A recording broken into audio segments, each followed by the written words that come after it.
आइए प्रारंभ करते हैं। जैन धर्म, जैन धर्म जिसका विकास 6वीं शताब्दी ईसा पूर्व में हुआ था।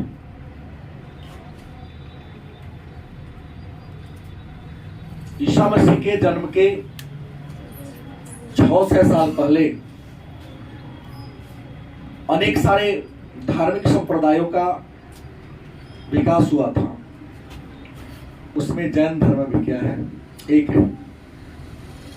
जैन धर्म का जो सबसे प्राचीनतम प्रमाण है वह ऋग्वेद में मिलता है, क्योंकि जैन धर्म में जो बड़े संत होते हैं उन्हें तीर्थकर कहते हैं। जैन धर्म में जो सबसे बड़े संत होते हैं उन्हें क्या कहते हैं, तीर्थकर कहते हैं। तीर्थकर जिसका शाब्दिक अर्थ होता है पथ प्रदर्शक, अच्छे शब्दों में रास्ता दिखाने वाला, मतलब आम बोलचाल की भाषा में रास्ता दिखाने वाला। लेकिन तीर्थकर का सही मायने होगा वह व्यक्ति जो मोक्ष प्राप्त कर लिया हो।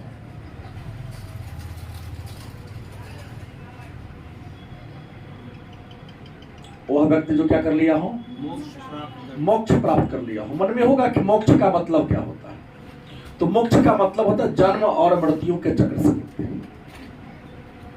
मतलब जीवात्मा जो है वह परमात्मा से क्या हो गया, मिल गया। और जो जीव परमात्मा से मिल गया उसको पुनः दोबारा धरती पर आने की संभावना नहीं। तो तीर्थकर साधारण बोलचाल की भाषा में पथ प्रदर्शक, राह दिखाने वाला। लेकिन अच्छे शब्दों में कहा जाए तो तीर्थकर उस व्यक्ति को कहते हैं जो मोक्ष को प्राप्त कर लिया। जैन धर्म में हम बात लेते हैं जीन शब्द की, तो जीन शब्द, जैन शब्द जीन से निकला है और जीन का मतलब होता है विजेता। विजेता का मतलब ये आप नहीं लेंगे किसी युद्ध में अपने आप को विजय प्राप्त कर लिया, नहीं। जो अपने मन को, जो अपनी इच्छा को, जो अपनी कामना को, जो अपने इंद्रियों को अपने वश में कर लिया हो, नियंत्रण में कर लिया हो, उसकी इच्छा के बिना कुछ नहीं होता है। वो जो चाहता है वही कर लेता है। पानी मुंह के माध्यम से पीते हैं, मुंह बंद करके नाक से पानी पिया जा सकता है। तो हाँ, जो चाहेगा, जिसकी इच्छा शक्ति दृढ़ होकर पी सकता है। बात समझ गए? तो जिसने अपने इंद्रियों को, जिन्होंने अपने मन को विजय में प्राप्त कर लिया उसको विजेता कहते हैं। और विजेता का अच्छे शब्द में अर्थ क्या होता है, जीन। और इसी जीन से क्या निकला है, और इस जैन धर्म की स्थापना किसने किया, महावीर स्वामी। मन में होगा कि महावीर स्वामी ने जिस धर्म को चलाया उसको महावीर धर्म क्यों नहीं कहा गया। जैसे महात्मा बुद्ध ने जिस धर्म की स्थापना किया उसको हम बौद्ध धर्म कहते हैं, तो महावीर ने जो धर्म चलाया, जिस धर्म की स्थापना की, उसको महावीर धर्म क्यों नहीं कहते। नाम पर ही चल गया जब बौद्ध धर्म, उसको महावीर धर्म होना चाहिए। तो महावीर ने जिस धर्म को शुरू किया, जो प्रारंभ किया, उसको जैन इसलिए गया क्योंकि महावीर स्वामी जब घर को त्याग किए, वर्धमान जब घर को त्यागा, तो घर त्यागने के 11 महीना बाद उन्होंने अपने वस्त्र को भी त्याग दिया था। विद्वान लिखते हैं बड़े नंगे हो गए। कहना बड़ी आसान है, लेकिन नंगा घूमना बड़ा कठिन काम नहीं।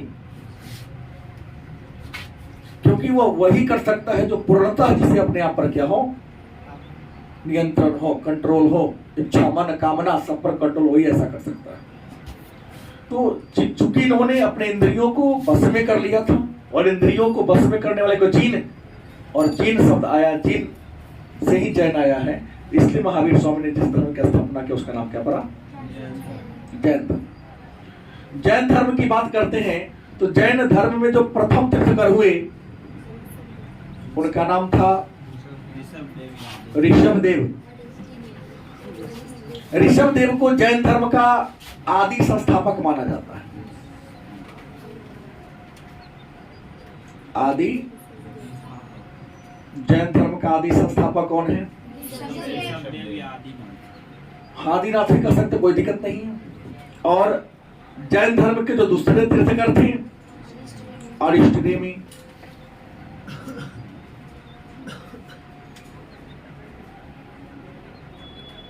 और बाकी जो 23वें तीर्थकर की बात करते हैं तो वो थे पार्श्वनाथ। पार्श्वनाथ और 24वें जो तीर्थकर थे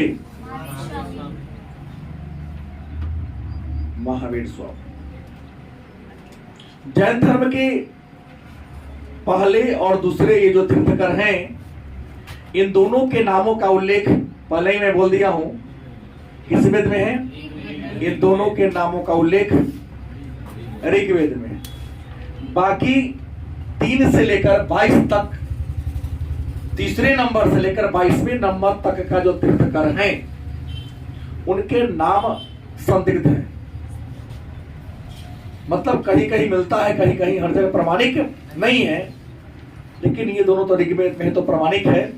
और पार्श्वनाथ जो 23वें तीर्थकर थे, काशी के राजा अश्वसेन के पुत्र थे। पिता का नाम अश्वसेन, माता का नाम वामा, पत्नी का नाम प्रभावती।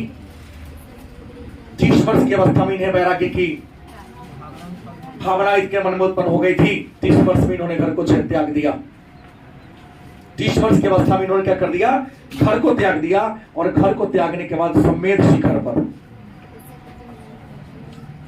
तपस्या करते करते वही समेत शिखर पर इन्होंने ज्ञान की प्राप्ति हुई थी, कैवल्य की प्राप्ति हुई थी।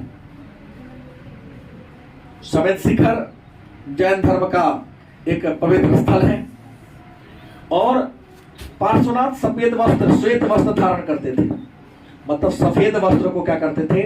धारण करते थे। और पार्श्वनाथ के अनुयायी को निगंठनाथ कहते हैं या निग्रंथ भी कहते हैं।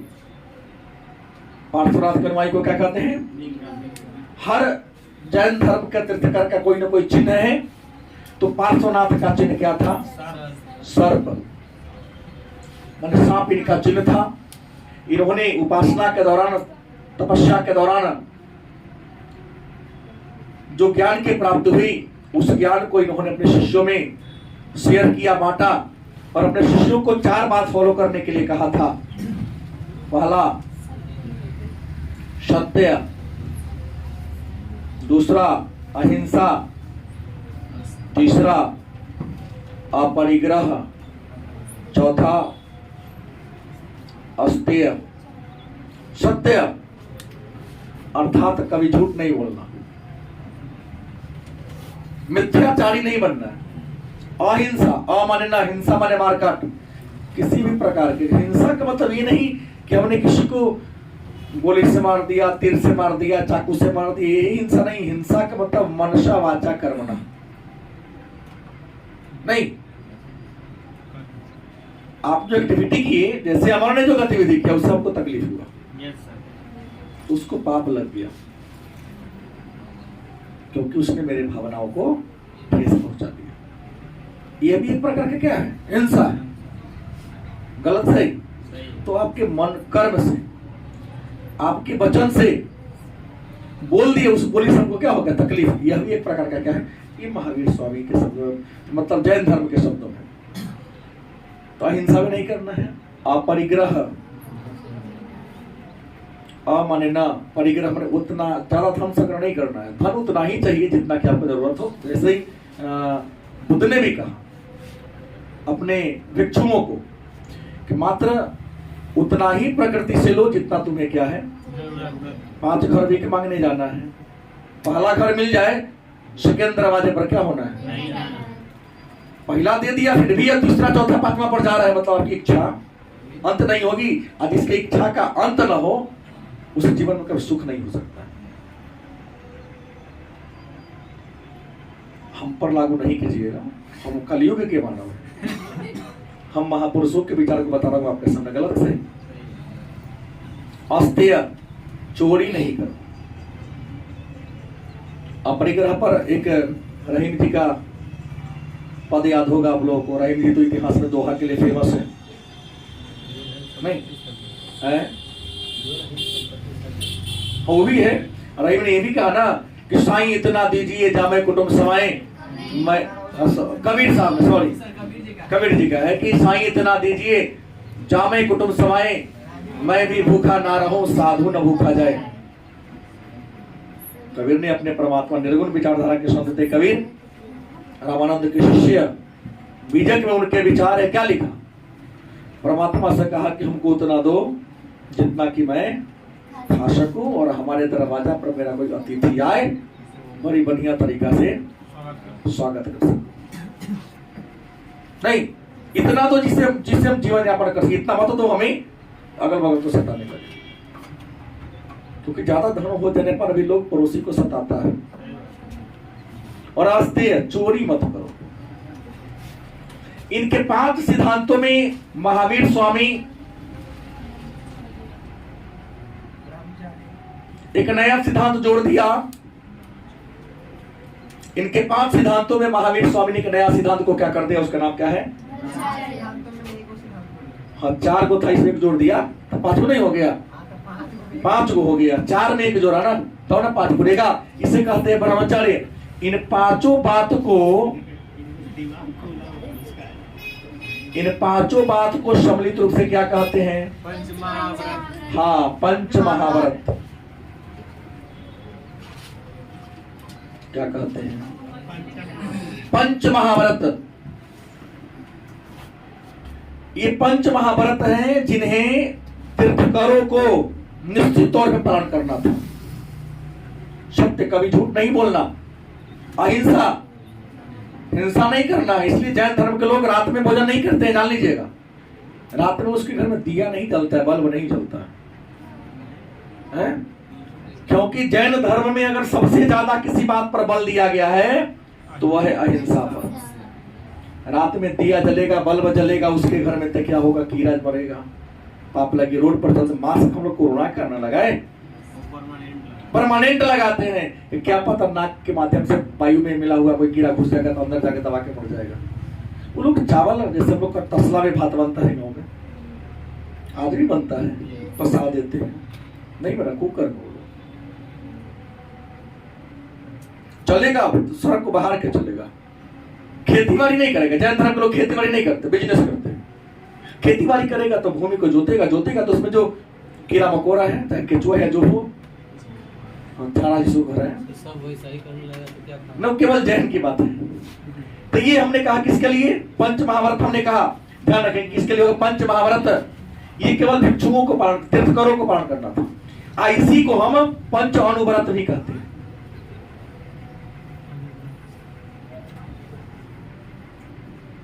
पंच माने 5, अनु माने छोटा, व्रत माने साधना, तपस्या।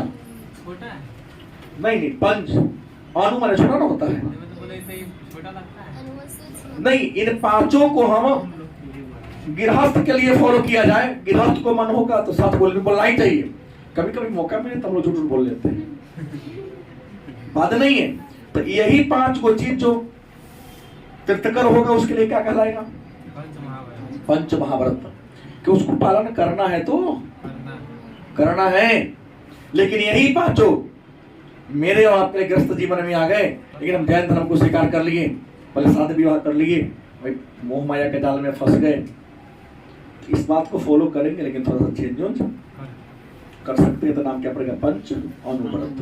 महावीर स्वामी ब्रह्मचर्य कहां पालन किए? हाँ, नहीं किया, आपकी बात को मैं नहीं काटूंगा।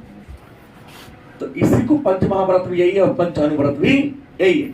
अब आते हैं महावीर स्वामी, जो जैन धर्म के 24वें तीर्थंकर थे, जैन धर्म के अंतिम तीर्थंकर थे। ये बात तो जान रहे हैं आप लोग। इनके जन्म की बात करते तो इनका जन्म 540 BC में बिहार के वैशाली जिला के कुंडग्राम नामक गांव में हुआ था। और वह कुंडग्राम आज मुजफ्फरपुर में पड़ता है। जो कुंडग्राम है आज वह मुजफ्फरपुर जिला की सीमा में पड़ता है। इनका जन्म 540 ईसा पूर्व में बिहार के वैशाली जिला के कुंडग्राम वर्तमान मुजफ्फरपुर में हुआ था। पिता सिद्धार्थ, माता त्रिशला, मूल नाम वर्धमान। इनका मूल नाम वर्धमान इसलिए रखा गया क्योंकि जब इनका जन्म हुआ तो इनके पिता के राज्य में, पिता के समृद्धि में दिन दूना राजो गुना क्या होने लगी थी, वृद्धि होने लगी थी। पिता ने नाम रख दिया वर्धमान। इनके बड़े भाई की बात कर लें तो बड़े भाई का नाम था नंदीवर्धन। बड़े भाई कौन थे? नंदीवर्धन इनके बड़े भाई थे। इनके जन्म के अवसर पर, मतलब महावीर स्वामी के या वर्धमान के जन्म के अवसर पर पंडितों ने भविष्यवाणी किया कि यह बालक या तो चक्रवर्ती राजा बनेगा, नहीं तो क्या बनेगा, महान सन्यासी बनेगा। ठीक है, राजा के बेटा थे, इस कारण इनको अच्छी शिक्षा दीक्षा दी गई। शस्त्र और शास्त्र दोनों प्रकार का विद्या इनको क्या किया गया, नॉलेज इनको दिया गया। लेकिन शिक्षा के दरमियान इनके जो टीचर थे उन्होंने ये बताया कि इसके अंदर गृहस्थ बनने का कोई लक्षण नहीं है, लेकिन सन्यासी का सारा लक्षण इसके अंदर है। पिता ने बहुत कम उम्र में, मोटा मोटी कह दूं मैं आपको, 16 वर्ष की उम्र में यशोधा नामक एक लड़की से इनका क्या करा दिया, विवाह करा दिया। विवाह के बाद इन्हें एक पुत्री की प्राप्ति हुई। इन्होंने अपने पुत्री का नाम रखा अनुज्या प्रिय दर्शनी। प्रिय दर्शना लिखें या फिर दर्शनी, कोई दिक्कत नहीं। अनुज्या प्रिय दर्शना, दर्शना से अच्छा लड़की है, दर्शन प्रिय दर्शनी। हमको लगा कुछ गलती हो रहा है। अनुज्या प्रिय दर्शनी, इनको ने अपने पुत्री का नाम रखा। आगे चलकर इनका प्रिय शिष्य या पहला शिष्य जिनका नाम था जामली या जमाली, जमाली से विवाह कर दिया था। हालांकि बड़ा मतभेद हो गया था जमाली से, याद होगा। क्या भिक्षुओं का वस्त्र पहनना चाहिए? एक मुद्दा प्रक्रिया में पढ़ा था, क्रिया प्रक्रमण एक शब्द था, उसी के प्रश्न पर जमाली से महावीर स्वामी को विवाद हो गया था। बहुत लंबा विवाद हो गया था। मतलब मूल मतलब था क्या भिक्षु तीर्थंकरों को वस्त्र धारण करना चाहिए या नहीं करना चाहिए, क्योंकि महावीर स्वामी ने त्याग दिया था। मतभेद हो गया, आश्रम के दूसरे को त्यागने पड़ा था। लेकिन जब बात में ये टिका नहीं, क्योंकि अपने समय मतलब बातों पर अडिग था, इनका बात तर्कपूर्ण था। देखा कि न लड़का होनहार है। बाद में शादी इससे हुई थी, इनका शिष्य ही था जिससे जो इनसे विवाद क्या कर, डिबेट करने में विवाद कर दिया था। तो और इससे विवाह हो गया। इनका उम्र की बात करते हैं तो महावीर स्वामी का उम्र 30 वर्ष का हुआ। तो 30 वर्ष के जब हुए तो इनके पिता की क्या होती है, मृत्यु हो जाती है। पिता की जब मृत्यु होती तब अपने बड़े भाई नंदीवर्धन से आदेश लेते हैं और नंदीवर्धन से आदेश लेकर घर को क्या करते हैं, त्याग देते हैं। इससे पहले 2-3 बात और जान लें कि महावीर स्वामी क्षत्रिय वर्ण में उत्पन्न हुए थे। इनके कुल का नाम था ज्ञात्रिक। कुल का नाम क्या था, ज्ञात्रिक कुल में जन्मे थे। 30 वर्ष की अवस्था में इनके अंदर इनके पिता की मृत्यु हो जाती है। पिता के मरने के बाद 30 वर्ष की अवस्था में इन्होंने अपने बड़े भाई नंदीवर्धन से क्या लिया, आज्ञा लिया और घर द्वार को क्या कर दिया, घर त्यागने के बाद महावीर स्वामी क्या कहलाए, यति, मतलब सन्यासी। गृह त्याग के बाद महावीर स्वामी क्या कहलाए, यति कहलाए। यति का मतलब क्या होता है, सन्यासी होता है। और कहा जाता है कि 12 वर्षों तक तपस्या के लिए इन्होंने 12 वर्षों तक भटका जहां तहां। हालांकि घर से निकलने के मात्र 11 माह के बाद इन्होंने वस्त्र को त्याग दिया। इन्हें लगा कि वस्त्र भी एक प्रकार का माया जाल है, नहीं, जो हमारे सत्य की खोज में, ज्ञान की प्राप्ति में रुकावट पैदा कर रहा है। तो 11 महीने के बाद वस्त्र को त्याग दिया। हालांकि वस्त्र त्यागे तो इनको बहुत सारी आलोचनाएं झेलनी पड़ी, कई परेशानियों का सामना करना पड़ा। लोगों ने गालियां दी, पागल कहा, लेकिन इन्होंने किसी के बात का कोई परवाह नहीं किया, बड़ी सरलता पूर्वक, बड़ी सावधानी पूर्वक इन्होंने बात को क्या किया, सुना, समझा। तो 11 माह के बाद बस त्याग दिया, ज्ञान प्राप्ति के लिए जहां तहां क्या किए, 12 वर्षों तक भटके, और 12 वर्ष तक भटकने के बाद 42 वर्ष की अवस्था में, कितने वर्ष में, 42 वर्ष की अवस्था में, आपको बता दें राजगीर, कहा, राजगीर में जुम्बिका ग्राम है ना, राज तो बिहार होगा, बिहार के कौन सा,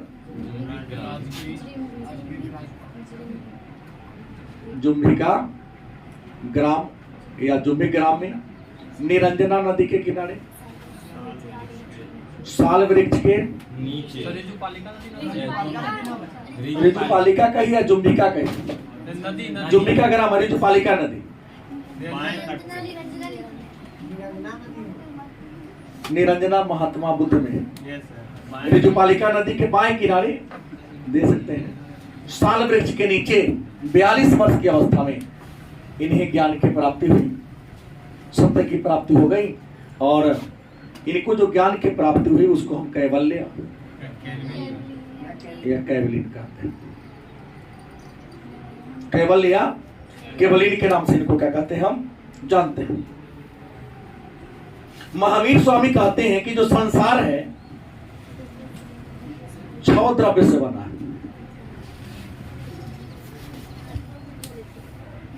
नहीं हम लोग क्या जानते हैं कि क्षिति जल पावक गगन समीरा पंच तत्व बनी अधम शरीरा, हम लोग सामान्य सी बात बोल देते हैं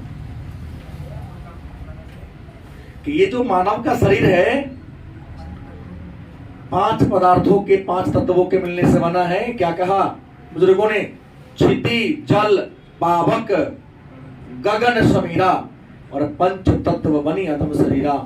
माने क्षिति माने धरती, जल मतलब पानी, गगन मतलब आकाश, पावक मतलब आग, और समीर मतलब हवा। इन 5 चीजों के मिलने से इंसान के, मानव के शरीर का निर्माण हुआ है। लेकिन जयंत राम कहते नहीं, ये जो संसार है कितने पदार्थों से बना है, 6 पदार्थों से बना है। इन 6 पदार्थों में जीव पहला कौन है,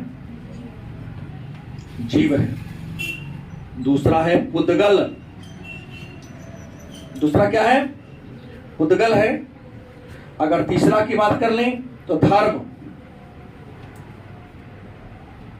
चौथा अधर्म, पांचवा आकाश, छठा काल, मनुष्यमय।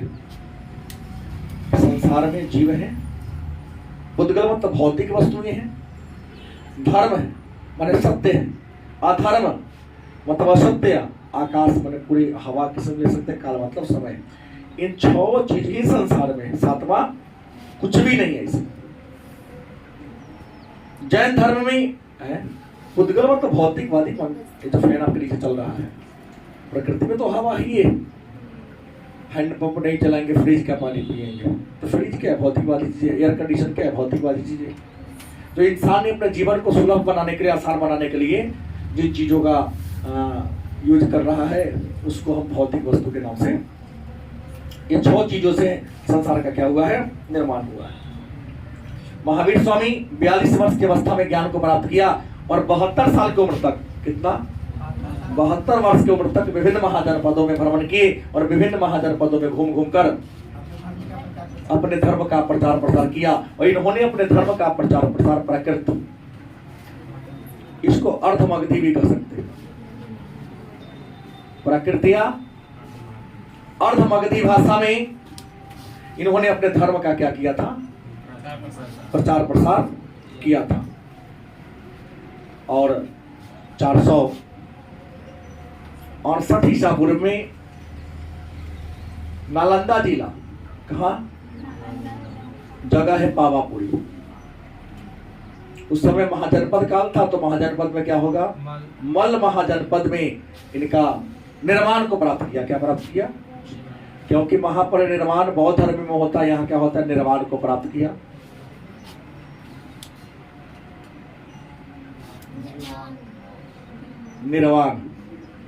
निर्वाण को प्राप्त किया, मैंने जीवन और मृत्यु के चक्र से क्या हो गए, मुक्त हो गए। और मल्ल जनजाति के लोगों ने इनका दाह संस्कार किया, और जहां पर दाह संस्कार किया है, भव्य मंदिर का निर्माण करा दिया। उस मंदिर का नाम है जल मंदिर, पावापुरी में, बिहार के नालंदा जिला के पावापुरी में। जैन धर्म में प्रवेश करने वाली पहली महिला चंपा थी। महावीर स्वामी का जीवन चरित्र कल्पसूत्र में, किसमें है, और कल्पसूत्र किस भाषा में लिखा गया है, संस्कृत भाषा में लिखा गया। अलग बात है कि इन्होंने प्रकृत भाषा में, अर्थभक्ति भाषा में बोला, लेकिन खुद का जीवन चरित्र क्या है, संस्कृत भाषा में लिखा गया है। और जैन साहित्य को आगम कहते हैं। जैन साहित्य को क्या कहते हैं, आगम कहते हैं। महावीर स्वामी को ज्ञान की प्राप्ति राजगिर में हुआ था, और राजगिर में एक पहाड़ी है, विपुलचल की पहाड़ी। क्या है, विपुलचल की पहाड़ी पर, जो कहां पड़ता है, राजगिर में। राजगिर में, इसी राजगिर में विपुलचल की पहाड़ी पर इन्होंने जैन संघ की स्थापना किया था। धर्म का प्रचार प्रसार करने के लिए जैन संघ की स्थापना कहां किया था, राजगिर में किया था। कौन किया था, महावीर स्वामी ने किया था। सही बात है। अगर आगे हम चर्चा कर दें कि महावीर स्वामी ने जैन संघ की स्थापना किया राजगिर में विपुलचल की पहाड़ी पर, लेकिन महावीर स्वामी तो 72 वर्ष की उम्र में 468 ईसा पूर्व में क्या हो गए, मृत्यु को प्राप्त कर लिए। और मृत्यु को प्राप्त कर लिए तो इनके मरने के कई वर्षों बाद, इनके मरने के सैकड़ों वर्ष के बाद की कहानी है। यह कहानी है 300 ईसा पूर्व की। मगध में क्या पड़ गया, अकाल पड़ गया। ठीक है, मगध में अकाल पड़ गया। इस अकाल पर नियंत्रण करने के लिए उस समय के जो राजा थे चंद्रगुप्त मौर्य, उन्होंने बहुत सारा प्रयास किया कि हम कैसे अकाल पर नियंत्रण पाए, कैसे अकाल से मुक्ति पाए। लेकिन अकाल पर मुक्ति पाने में वो क्या थे, सक्षम नहीं थे। अंत में हमने कहा था, मौर्य साम्राज्य को पढ़ा, आप लोग पढ़े हैं यदि तो, उन्होंने राजपाट को त्याग दिया, और राजपाट को त्याग कर कहां चले गए, कर्नाटक के श्रवणबेलगोला में चले गए। एक पहाड़ की उच्च चोटी पर बैठकर साधना करना शुरू कर दिया, और वहीं पर उनकी क्या हो गई, 298 ईसा पूर्व में। लेकिन उसी चंद्रगुप्त मौर्य के काल में 300 ईसा पूर्व में अकाल पड़ा। अकाल के दौरान एक जैन धर्म के संत थे भद्रबाहु, और दूसरा कौन था, स्थूलभद्र। तो जैन धर्म के कुछ संत भद्रबाहु के नेतृत्व में कहां चला गया, दक्षिण भारत चला गया, और स्थूलभद्र के नेतृत्व में कुछ संत मगध में ही रह गया। अकाल की समाप्ति हुई तो भद्रबाहु और स्थूलभद्र मगध में वापस मिले। मिलने के बाद दोनों में थोड़ा सा क्या हो गया, मतभेद हो गया। मतभेद को दूर करने के लिए स्थूलभद्र की अध्यक्षता में 300 ईसा पूर्व में ही, कहा, पाटलिपुत्र में, कहा, पाटलिपुत्र में स्थूलभद्र की अध्यक्षता में राजा कौन थे, चंद्रगुप्त मौर्य के शासन काल में एक जैन सभा आयोजन किया गया। क्योंकि सभा को स्थूलभद्र ने बुलाया था, इसलिए भद्रबाहु ने पहली जैन सभा का क्या किया था, बहिष्कार कर दिया, विरोध किया कि हम उस सभा में क्या करेंगे। भाई नाम ये हुआ कि पाटलिपुत्र में जो पहली जैन सभा हुई थी, इसमें जैन धर्म 2 भाग में बट गया। एक का नाम पड़ गया श्वेतांबर, दूसरा का नाम पड़ गया श्वेतांबर के संस्थापक स्थूलभद्र, दिगंबर के भद्रबाहु। श्वेतांबर उसे कहते हैं जिन्होंने श्वेत वस्त्र धारण कर लिया, नहीं, दिगंबर उसे कहा गया जो वस्त्र को क्या कर दिया, त्याग दिया। महावीर स्वामी ने, हमने कहा कि महावीर स्वामी ने अपने जीवन काल में एक जैन संघ की स्थापना किया था। ठीक है, इस जैन संघ में कितने शिष्य थे? 11 शिष्य थे। इन 11 शिष्यों के को हम गणधर कहते हैं। क्या कहते हैं? 11 शिष्यों को मिलाकर जैन संघ बनाया था। 11 शिष्यों के समूह को क्या कहा गया? विद्वान लिखते हैं कि महावीर के मरने के पहले 10 गणधर तो ऑलरेडी मर चुका था। 10 गणधर मर चुका था, लेकिन महावीर के मरने के बाद तक एक गंधर जिंदा रहे, नाम था आर्य सुधर्मा। आर्य सुधर्मा। महावीर स्वामी के मरने के बाद जैन संघ का नेतृत्व किसने किया था? आर्य सुधर्मा ने किया था, क्योंकि उनके 11 शिष्यों में से 10 को शिष्य उनके जीवन काल में क्या हो चुका था? मर चुका था। केवल एक ही जिंदा रह गए थे। जब महावीर स्वामी मर गए तो उन्होंने जिस संस्था की नींव रखी थी, जिन सिद्धांतों को आगे बढ़ाने का उन्होंने प्रयास किया था, काम किया था, उसको आगे बढ़ाने का काम कौन किया? जैन सुधर्मा ने किया था। सॉरी, आर्य सुधर्मा ने करने का क्या किया था? काम किया था। तो एक महत्वपूर्ण बात हुई कि महावीर स्वामी के मरने के बाद जैन संघ का नेतृत्व कौन किया? आर्य सुधर्मा ने किया। जैसे हमने कहा कि बौद्ध धर्म के 3 रत्न थे, वैसे ही जैन धर्म के भी 3 को क्या थे? रत्न थे। जैसे बौद्ध धर्म का 3 रत्न क्या था? गलत। बौद्ध मतलब महात्मा बुद्ध, संघ मतलब समूह, और धम्म मतलब उपदेश उनके। वैसे ही जैन धर्म में 3 रत्न है, और जैन धर्म के त्रिरत्न की बात करें, त्रिरत्न मतलब 3 को खजाना की अगर हम बात कर लें तो वो था सम्यक श्रद्धा, सम्यक ज्ञान और सम्यक आचरण। सम्यक श्रद्धा, सम्यक आचरण और सम्यक ज्ञान। सम्यक माने सुंदर, आचरण भी सुंदर होना चाहिए, ज्ञान भी सुंदर होना चाहिए, किसी से लगाव भी, किसी की पर श्रद्धा भी सुंदर तरीका से रखो। छली पर बच्चे वाला श्रद्धा आपके अंदर क्या होनी चाहिए? नहीं होनी चाहिए। अब महावीर स्वामी के उपदेश की बात करें तो महावीर स्वामी की ने अपना उपदेश हमने पहले ही कहा प्राकृत भाषा में दिया, और महावीर स्वामी के जो उपदेश है वह 12 अंगों में संकलित किया गया। मतलब महावीर स्वामी ने जो उपदेश दिया वह किस पुस्तक में है? 12 अंगों में। किसमें? तो अंग किस धर्म की पुस्तक हो गई? अंग, उपांग, पूर्व, प्रकरण। जैसे अंग, उपांग, उपांग, पूर्व, प्रकरण, छेद सूत्र, क्या जी? आगम भी होगा, बहुत है भाई। कल्प सूत्र में पहले ही लिख दिया हूं। ये पूरा किताब कौन धर्म क्या? जैन धर्म का ही पूरा क्या है? पुस्तक। महावीर स्वामी के एक बजा लीजिए नियम था कि एक गांव में महावीर स्वामी एक दिन ठहरते थे। एक गांव में, किसी गांव में महावीर स्वामी क्या दिन ठहरते थे? नियम था एक गांव में वह एक दिन से ज्यादा नहीं ठहरते थे। लेकिन अगर एक शहर हो, जैसे बड़ा शहर हो, तो ये नियम है 5 दिन से ज्यादा नहीं ठहरते थे। तो महावीर स्वामी एक गांव में कै दिन? एक दिन। और एक शहर में कै दिन? 5 दिन ठहरते, उससे अधिक ठहरने का काम ये नहीं करते थे। और एक बात बता दूं आपको कि 6वीं शताब्दी ईसा पूर्व में एक और धर्म का विकास हुआ था। उस धर्म का नाम था आजीवक धर्म। हाँ, मखली गोसाल ने इसकी स्थापना किया था। हाँ, वज्जी और मगध के बीच में संघर्ष हुआ था, अजातशत्रु के काल में इनकी मृत्यु हुई थी। महावीर स्वामी मखली गोसाल के साथ कई वर्ष रहे? 6 वर्ष घूमे थे दोनों साथ तपस्या कर। मखली गोसाल के साथ महावीर स्वामी कई वर्ष रहे? 6 वर्ष रहे थे। अगर आगे हम चर्चा करें तो महावीर स्वामी के कई नाम है, जैसे जितेंद्रिय, अपने इंद्रियों को बस में कर लिया, इसलिए महावीर स्वामी को हम जितेंद्रिय के नाम से क्या करते हैं? जानते हैं। तो भी बताइए महावीर स्वामी को हम क्या कहते हैं? जितेंद्रिय के नाम से जानते हैं।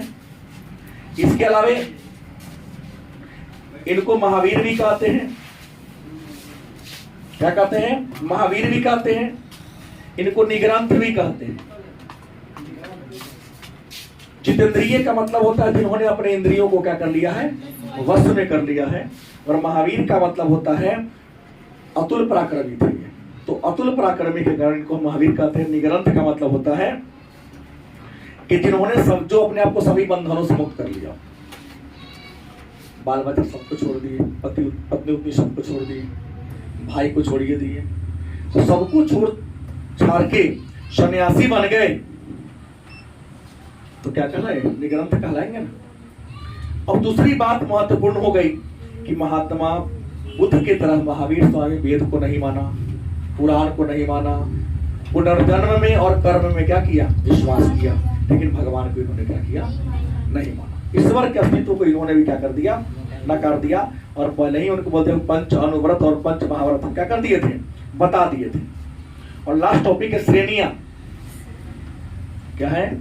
अगर हम श्रेणियां की बात करें कि जैन धर्म को कितने श्रेणियों में, जैन धर्म में जितने लोग हैं, समूह है, कई ग्रुप में बांटा गया है, तो इनके 6 श्रेणियां हैं। पहला हमने कहा तीर्थकर। जैन धर्म में जो सबसे ऊपर नंबर 1 का व्यक्ति होता है उसे क्या कहते हैं? तीर्थकर। और मैंने कहा तीर्थकर किसे कहते? तो वह व्यक्ति जो मोक्ष को प्राप्त कर लिया हो। दूसरा जो पौधान पर उसे आहर्त कहते हैं। क्या है? आहर्त। तो जो निर्वाण को प्राप्त कर लिया हो, मैंने मर गया हूं, उसे आहर्त कहते हैं। तीसरा आचार्य। तीसरा कौन है? माने सन्यासी के समूह को क्या कहते हैं? आचार्य कहते हैं। चौथा जो है वो उपाध्याय है। कौन है? उपाध्याय। माने जैन धर्म में टीचर को क्या कहते हैं? उपाध्याय कहते हैं। पांचवा में आता है साधु। कौन आता है?